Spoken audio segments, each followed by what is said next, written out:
Indian premier league 2026 mid సీజన్లో Chennai super Kings కు మరో ఎదురుదెబ్బ తగిలింది. గాయం కారణంగా ఆ జట్టు యువ ఆల్ రౌండర్ రామకృష్ణ ఘోష్ టోర్నీలో మిగిలిన మ్యాచ్లకు దూరమయ్యాడు. చెబాక్ వేదికగా ముంబై ఇండియన్స్తో మ్యాచ్ ద్వారా young all rounder Ramakrishna Ghosh IPL అరంగేట్రం చేశాడు. డెబ్యూ మ్యాచ్లోనే ఫీల్డింగ్ సమయంలో గాయపడ్డాడు. గాయం తీవ్రత ఎక్కువగా ఉండడంతో టోర్నీ నుంచి అర్ధాంతరంగా నిష్క్రమించాడు. ఈ విషయాన్ని సీఎస్కే యాజమాన్యం అఫీషియల్గా అనౌన్స్ చేసింది.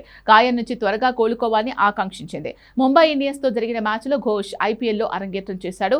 ఈ మ్యాచ్లో 3 ఓవర్లు బౌలింగ్ చేసి 24 పరుగులు ఇచ్చాడు. సూర్యకుమార్ యాదవ్ వికెట్ తీశాడు. ఫీల్డింగ్ చేస్తూ ఉండగా విల్ జాక్స్ కొట్టిన బంతిని అందుకునేందుకు డైవ్ చేసి ఫాలో త్రూలో అతను కింద పడిపోయాడు. దీంతో ఘోష్ కుడి కాలికి గాయమైంది. గాయం తీవ్రత ఎక్కువగా ఉండడంతో కేవలం ఒకే మ్యాచ్ ఆడి టోర్నీకి దూరం కావాల్సి వచ్చింది. రామకృష్ణ ఘోష్ గత సీజన్ నుంచే చెన్నై సూపర్ కింగ్స్ జట్టులో సభ్యుడిగా ఉన్నాడు. కానీ ప్లేయింగ్ 11లో చోటు దక్కించుకోవడానికి అతనికి చాలా టైం పట్టింది. ఐపీఎల్ 2026 సీజన్ సగం ముగిసినా 8 మ్యాచ్ల వరకు అతను బెంచ్కే పరిమితమయ్యాడు.